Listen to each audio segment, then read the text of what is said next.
Gente, vamos fazer um box do que nós compramos?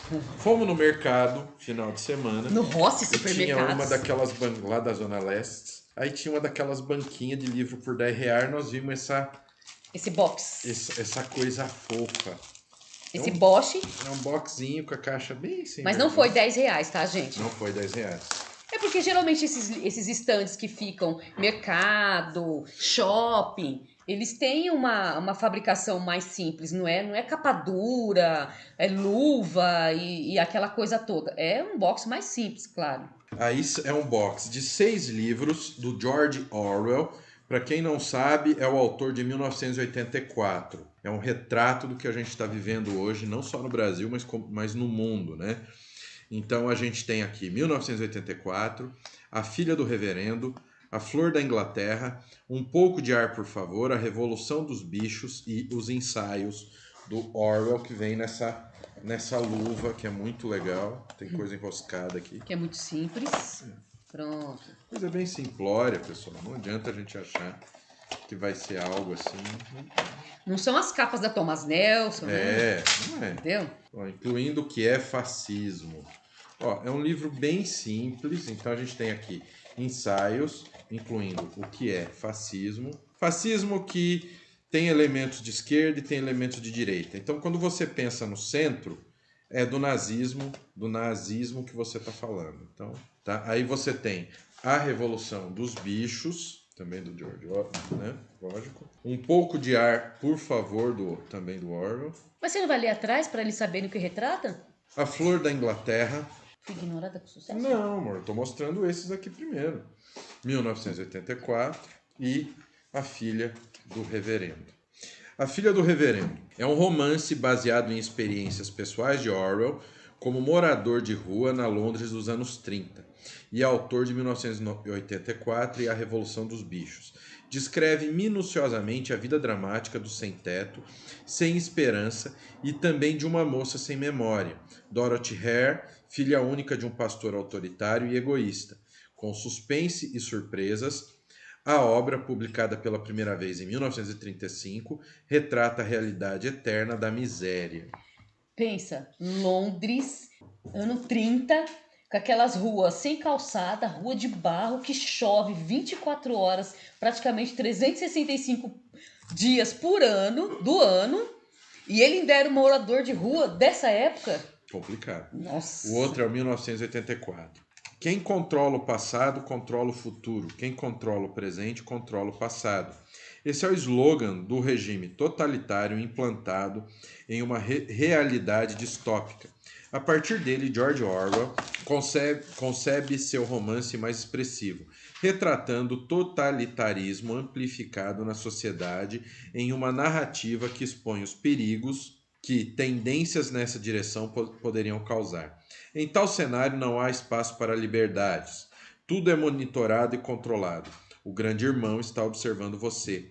A todo momento, esse aviso tolhe a população que se sente impotente pela vigilância constante e desinformação num ambiente em que se vivencia a máxima opressão de completa subserviência do indivíduo ao Estado. A obra é considerada uma espécie de profecia moderna. A sociedade atual se aproximou justamente da condição abordada pelo autor, muitas décadas antes do avanço tecnológico experimentado hoje, e é isso que faz 1984 um grande sucesso da literatura mundial. O maior sucesso de livro dele, esse 1984? Sim.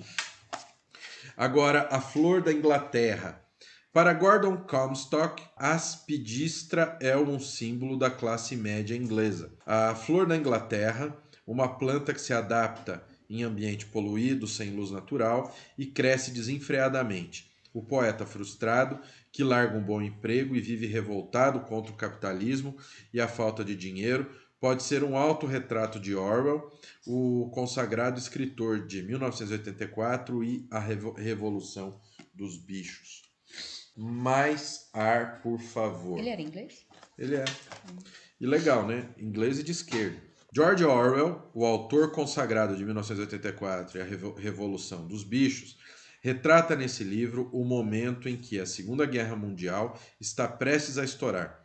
George Bowling, um homem gordo de 45 anos que começou a usar dentadura, tem saudade de sua adolescência quando havia peixes no rio Tamisa. Jorge compara essa época com os dias da sua maturidade e decide revisitar o local onde foi feliz.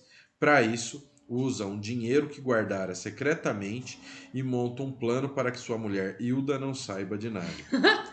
Ai, ai. É mais fácil ele ter comprado o livro. A Revolução dos Bichos, que é outra obra muito conhecida do Orwell, publicada em 1945, essa é uma das obras mais lidas de George Orwell. Trata-se de uma fábula inserida num romance satírico ácido, em que os animais de uma fazenda se revoltam contra seu proprietário, Sr. Jones, que os maltratava e os fazia trabalhar incansavelmente. Os bichos tomam-na de seu dono para assim poder decidir sobre seu futuro, sem interferência humana, em uma sociedade justa e igualitária. Não tem nada mais injusto do que uma sociedade igualitária. Como acha, pastor? Porque se você tem uma sociedade igualitária, aqueles que não trabalham vão ter as mesmas oportunidades e ganhos daqueles que trabalham. Não existe uma injustiça maior. O regime implantado pelos animais passa a degringolar quando os porcos autoritários, ao liderar a fazenda, começam a desfrutar dos privilégios nunca concedidos aos outros bichos. Um clássico da literatura, escrito em uma linguagem simples e carregado de referências ao mundo moderno, no qual o autor traça genialmente um paralelo entre o sistema político da fazenda e os da nossa realidade. Eis uma leitura indispensável e elucidativa em qualquer época. A Revolução dos Bichos descreve como a tomada do poder pelos mais fracos denuncia a tirania decorrente deste ato quando os animais são corrompidos por esse mesmo poder. E aí a gente tem o último aqui, Ensaios, também mais um livro fininho. O que é fascismo? Arthur Koestler, Memórias da Livraria, Wells, Hitler e o Estado Mundial, Como morrem os pobres, Dentro da baleia, Atirando num elefante. São os ensaios, os artigos escritos por ele. Então esse é o box do George Orwell que foi um achado.